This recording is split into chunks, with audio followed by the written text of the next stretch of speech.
A shipment arrives at a regional distribution center just before dawn. Pallets are unloaded, scanned, and routed without pause. Boxes move past fixed checkpoints where cameras read printed information, product names, ingredients, origin, expiration dates. Nothing is opened. No one needs to guess what is inside. The system depends on the outside of the package, being readable, consistent, and reliable. In this setting, packaging is not simply a container. It is part of an information system. Before any product reaches a consumer, it passes through layers of inspection, classification, and routing. At each stage, decisions are made based on what is written on the package. If that information varies too widely, the process slows down or fails entirely.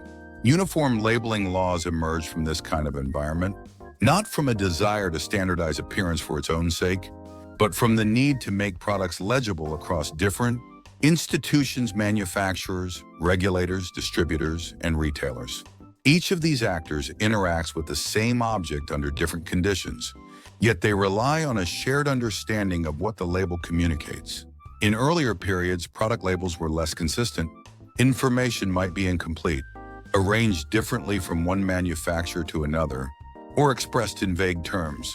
A food product might list ingredients without clear proportions. A chemical product might omit hazard warnings or use unfamiliar terminology. In such conditions, interpretation depended heavily on prior knowledge or trust in the manufacturer. As distribution networks expanded, this approach became less viable.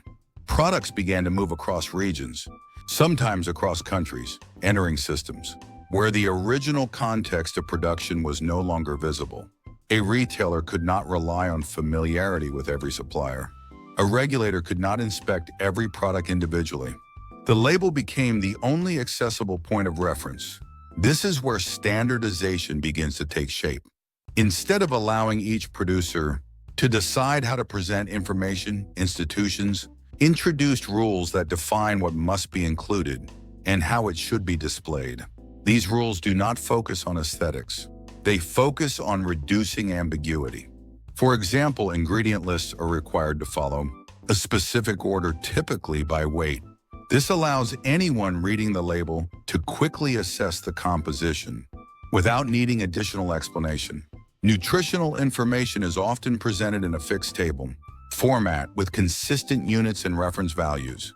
Hazard warnings use standardized symbols and phrases, making them recognizable even without reading the full text. These decisions are not isolated. They are designed to function across repeated interactions. A warehouse worker scanning products does not interpret each label from scratch. A consumer comparing items on a shelf relies on familiar layouts. A regulatory inspector checks compliance using predefined criteria. The stability of the system depends on these repeated, predictable interactions. Over time, procedures develop around these standards. Manufacturers adjust their production processes to ensure that labels meet legal requirements before products leave the factory. Printing systems are calibrated to maintain clarity and consistency. Quality control includes verification of label accuracy alongside the product itself. Distributors integrate label data into their tracking systems. Barcodes and standardized text fields allow products to be sorted automatically. Retailers organize shelves based on categories that align with labeling conventions. Even pricing systems depend on consistent product identification tied to the label. Through this process, the label becomes more than a description. It becomes a point of coordination.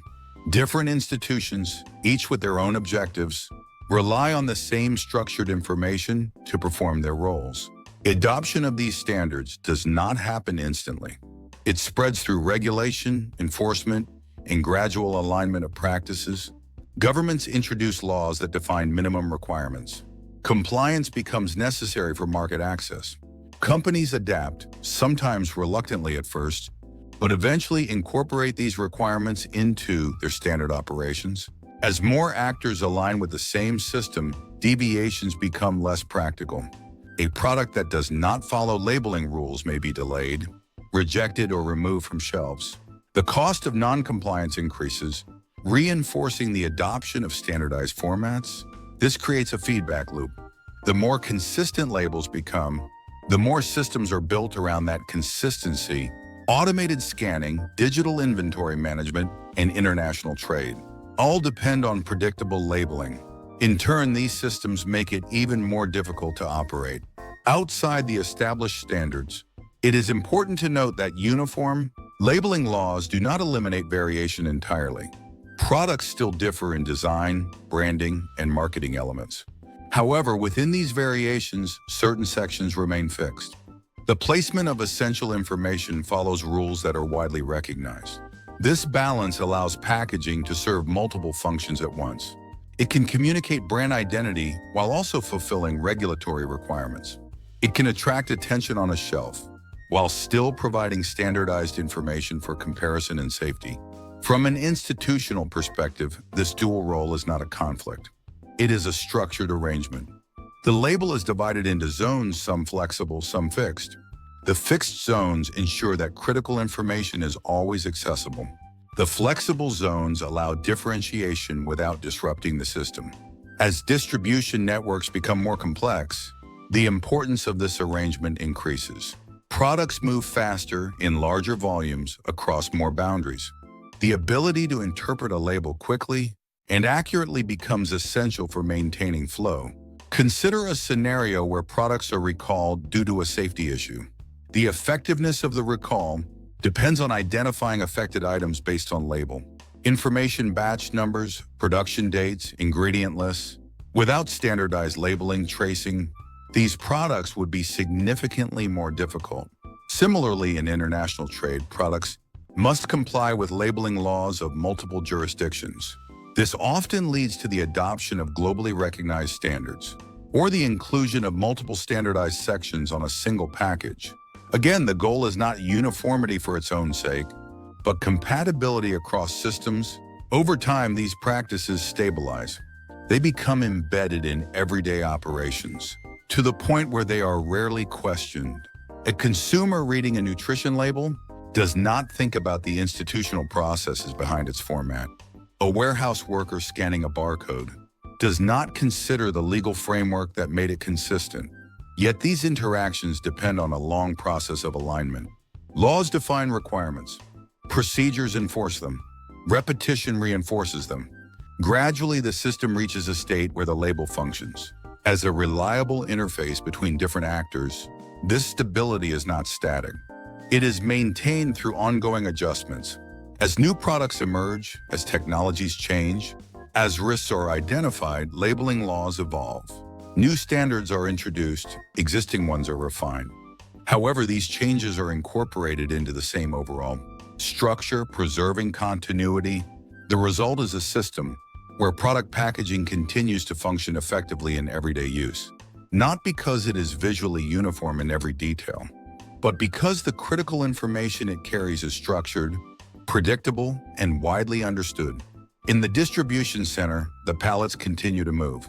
Packages pass through checkpoints, their labels read and processed without interruption. Decisions are made quickly based on information that has been standardized across countless interactions. The system does not pause to interpret each product individually. It relies on the stability of the labeling framework. This is why product packaging follows uniform labeling laws, not as an isolated rule, but as part of a larger system that depends on consistency to operate at scale.